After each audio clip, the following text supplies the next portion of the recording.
پاکستان میں افغانستان میں دہشت گردوں کے خلاف بھرپور کارروائیاں کی ہیں۔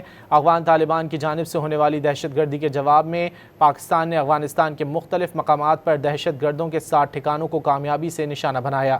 وزارت اطلاعات نے بتایا کہ پاکستان میں حالیہ خودکش حملوں میں افغانستان میں موجود دہشت گرد قیادت اور ان کے سہولت کار ملوث ہیں۔ دہشت گردوں نے حال ہی میں اسلام آباد کی مسجد باجوڑ اور بنوں میں کارروائیاں کیں۔ وزارت اطلاعات و نشریات کی جانب سے جاری بیان میں کہا گیا ہے کہ ان حملوں کی ذمہ داری افغانستان میں موجود کالعدم TTP فتنہ الخوارج اور اس کے اتحادیوں نے قبول کی ہے۔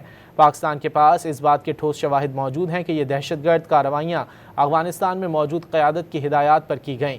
وزارت اطلاعات کے مطابق پاکستان نے متعدد بار افغان طالبان حکومت پر زور دیا کہ وہ اپنی سرزمین دہشت گرد تنظیموں اور پراکسی عناصر کے استعمال سے روکنے کے لیے قابل تصدیق اقدامات کرے، تاہم افغان عبوری حکومت اس سلسلے میں مؤثر کارروائی کرنے میں ناکام رہی۔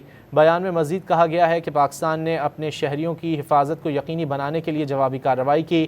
پاکستان نے افغان عبوری حکومت پر زور دیا ہے کہ وہ اپنی ذمہ داریاں پوری کرے اور اپنی سرزمین کو پاکستان کے خلاف دہشت گردی کے لیے استعمال ہونے سے روکے۔